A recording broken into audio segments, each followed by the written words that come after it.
வணக்கம். இது உங்கள் சிம்பிள் தமிழ் ஃபேக்ட்ஸ். மாதந்தோறும் வீட்டு வாடகைக்காக கொடுக்கக்கூடிய பணம் ஒவ்வொரு மாதமும் மாதம் வாடகைக்கு கொடுக்குறோம் இல்லையா?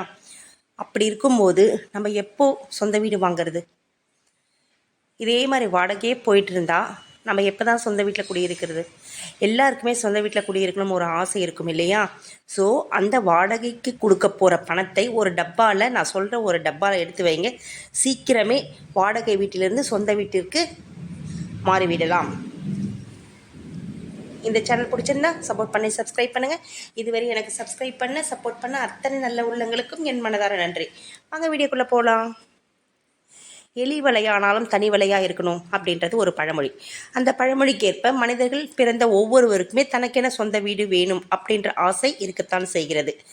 இப்போது நிதிநிலை காரணமாக வாடகை வீட்டில் வசித்து வரும். பரவாயில்ல, சீக்கிரமே சொந்த வீடு வாங்கணும் அப்படின்ற கனவு எல்லாருக்குமே இருக்கும். இது அவ்வளோ சீக்கிரத்தில் சரியாகாது. ஏன்னா ஒரு வீடு, சொந்த வீடு அமையணும்னா அதுக்கு நிறைய பணம் தேவைப்படும். அந்த பணம் நமக்கு ஒரு வீடு வாங்குகிற அளவுக்கு ஒரு பிளாட் வாங்கணும், அதுக்கப்புறம் ஒரு வீடு கட்டணும். அதில் ஏகப்பட்ட செலவாக ஏகப்பட்ட பிரச்சனையை நம்ம சந்திக்க நேரிடும். ஆனால் அந்த பிரச்சனையெல்லாம் பார்த்து பயந்தால் சொந்த வீடு வாங்க முடியாது. நம்மளுடைய கனவு நனவாகணும் அப்படின்னா நம்ம வாடகை கொடுப்போம் இல்லையா? அந்த பணத்தை தான் நான் என்ன பண்ணணும் அப்படின்றத உங்களுக்கு சொல்கிறேன். ஒரு டப்பா கிச்சனில் தான் நம்ம வைக்க போகிறோம். அது என்ன டப்பா அப்படின்னா துவரம்பருப்பு. துவரம்பருப்பு டப்பாவில் தான் உங்கள் சமையலறையில் இருக்கும். அந்த துவரம்பருப்பு டப்பா அதில் தான் நீங்கள் இந்த வாடகையை வச்சு எடுக்க போகிறீங்க. எப்படின்றத நான் உங்களுக்கு சொல்கிறேன். இப்போது நீங்கள் என்ன பண்ண போகிறீங்க? ஒரு வாடகை வீட்டில் இருக்கீங்க. அந்த ஓனருக்கு எவ்வளவோ தரப்போகிறீங்க வாடகை அமௌண்ட்டு. அவருக்கு சொல்லியிருப்பார். அந்த அமௌண்ட் நீங்கள் தரப்போகிறீங்க இல்லையா? மொத்த அமௌண்ட்டும் அப்படியே அந்த மாதத்தோட வாடகை அமௌண்ட்டை அப்படியே ஒரு கவரில் சுற்றிடுங்க. போட்டு ரப்பர் பேண்ட் போட்டு உங்களுடைய சமையலறையில் இருக்கும் துவரம்பருப்பு டப்பாக்குள்ளே வச்சுடுங்க. திங்கக்கிழமை காலையில் வச்சுடுங்க. அந்த காசை துவரம்பருப்பு டப்பாவில் மட்டும்தான் வைக்கணும், வேறு எந்த டப்பாலும் வைக்கக்கூடாது. மறுநாள் செவ்வாய்க்கிழமை மதியம் 12 மணிக்கு முன்பாக துவரம்பருப்பு டப்பாவில் இருக்கும் அந்த வாடகை பணத்தை எடுத்துகிட்டு போயிட்டு உங்கள் ஓனர்கிட்ட கொடுத்துருங்க. இதே மாதிரி மாதம் கொடுத்துருங்க. இப்படி செஞ்சிங்கன்னா உங்களுக்கும் உங்கள் ஓனருக்கும் எந்த பிரச்சனையும் வராது. அதே சமயத்தில் நீங்கள் வாடகை கொடுக்க போகிறீங்க இல்லையா? அப்போது நீங்கள் என்ன பண்ணுங்கள், மனசார வேண்டிக்கோங்க.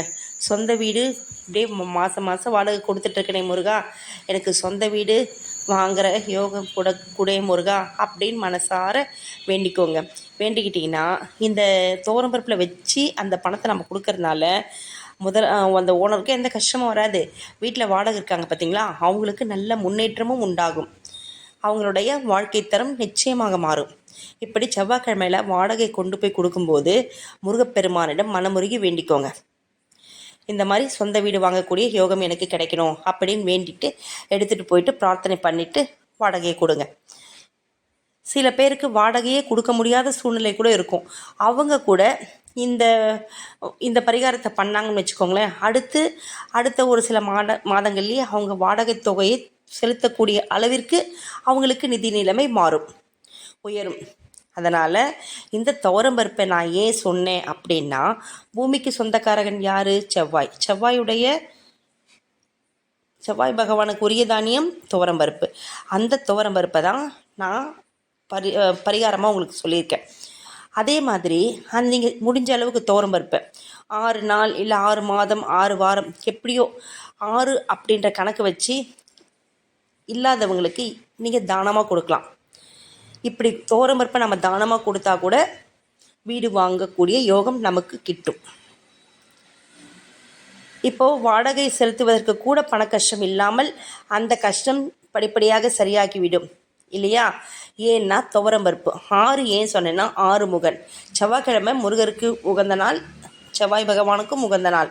அதனால் செவ்வாய்க்கிழமை சொன்னேன். இப்போது நீங்கள் என்ன பண்ணுறீங்க, துவரம்பருப்பில் வச்சு எடுத்ததுக்கான காரணம் உங்களுக்கு தெரிஞ்சிடுச்சு.